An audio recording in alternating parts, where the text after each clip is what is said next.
I am someone who works from home for a long time, and I like to sit like everywhere in the house, sometimes in front of the couch in my living room just because I just want to change of environment. Sometimes I like to sit by the side of my bed just to type some scripts on my laptop because I just feel like it. I don't want to sit in front of my desk all the time, even though I have a big ass screen and also a really good keyboard and mouse.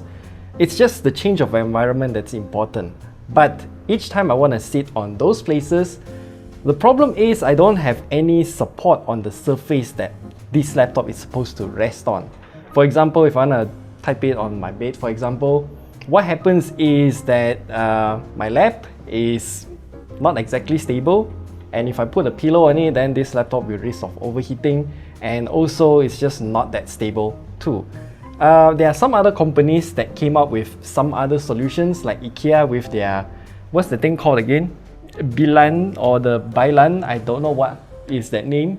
It's the very famous soft cushion thing with a hard plastic on top.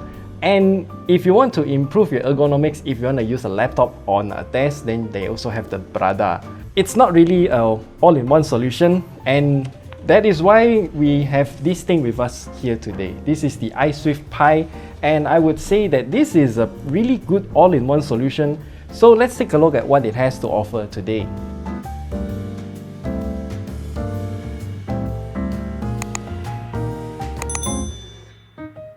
So this iSwift Pi is something that you can head into Kickstarter right now to order for yourself. They pledged for a total of $5,000, but they actually exceeded it by a lot.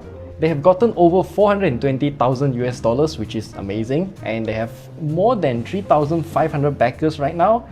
So the iSwift Pi comes in this felt material kind of thing, and as you can see, it's kind of long. We'll get more into that later. They also ship in a custom envelope, which is kind of funky. All of the user manual stuff is printed on the envelope itself, so you can refer to that, or I'll just show you some pictures right here just for you to get an idea.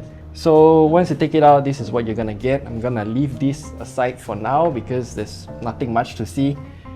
This thing is the iSwift Pi, not the Max version. If you want to get the Max version, it's even longer, slightly bigger, but we'll get more into that later. So this is the basic iSwift. You can do basically everything that the iSwift Pi Max does. So this thing is very thin. It's quite heavy, by the way. Also very sturdy. And it's also made out of PU leather. So it's kind of scratch resistant. Definitely water resistant if I can find some water.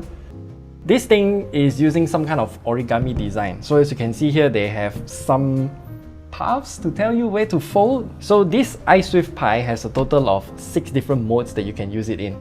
Not sure if I can remember all of them, but I only use one mode in particular the most. And the one that I use it in is this one. How do I fold this? So I do this, do it like this, and then within seconds, nope. There's a certain sequence on how you do this. So it kind of requires muscle memory to get more efficient in terms of unfolding this thing. But this is it. I usually use this when I'm sitting at the side of my bed. So one problem that I encountered though is that this gap here is not really that big, so my thighs are always hitting these two edges, and that is why the iSwift Pi Max exists. It's longer, so these two legs are further apart so that they won't hit your thighs that much. What happens though is that you can unfold this and then fold this inwards. One good thing about this mode is that if you put the laptop in front of you like this and then you use an external keyboard and mouse, it's definitely much more ergonomic, because one problem I encountered with laptops in general, all laptops, is that you have to look down to the screen, and that hurts my neck a lot.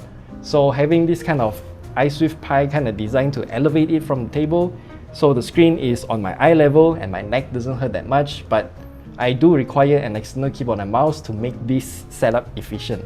If you want some other setups, you also can.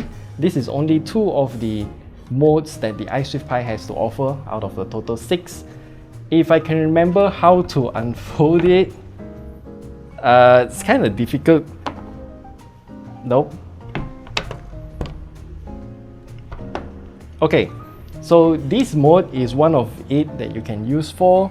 You can see there are little flaps around this side here. Essentially, what you can do is to flip it like this, and then you can just open the flap a little bit, slot in the iPad. Yay, there you go. This is one mode with one angle that you can use. You can either put your iPad like this, tablets in general, or a laptop. But for a laptop, it's kind of also difficult to type because it's at such a steep slope. So you got another flap here, so you can use it at a much lower angle. Again, the flap is kind of tough, but we'll manage. Yeah, there we go. So this is another angle that you can use it in. I would say this is better in terms of typing angle, but I would still suggest you to use an external keyboard and mouse just for better ergonomics for your wrist. And then there's another angle that you can use it in, which is this one. I really can't remember all of the modes. They have a lot of modes. Is it this one? I think it is this one. Later. Yeah, there we go. This is another angle that you can use it in. I don't think it's gonna show that much on the video in terms of how steep the angle is, but if you want to learn more, then I will try to attach the video from iSwift into this video here so you can know what are the modes available. Again, total of 6 modes, 2 of them are for the tabletop height adjustments.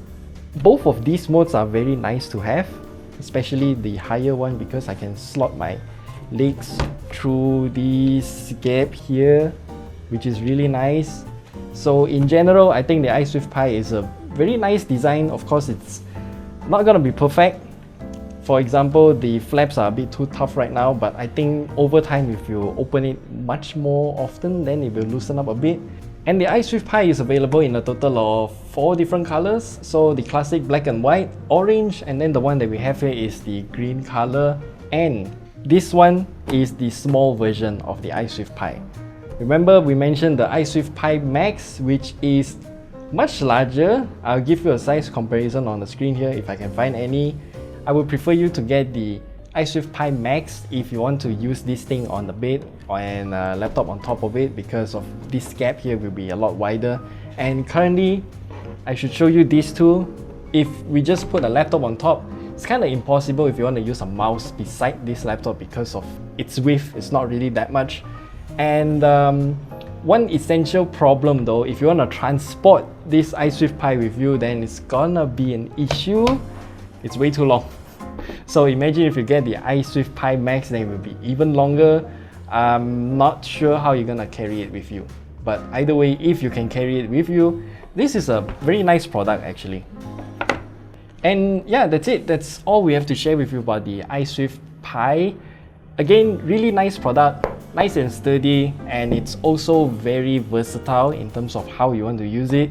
For me, again, I'll just use it in the tabletop mode with the highest angle because I want to sit beside my bed or the couch or something like that to do my work on the laptop. So that's it. That's all we have to share with you. If you have any questions, leave them down in the comment section below, and we'll see you guys in the next video.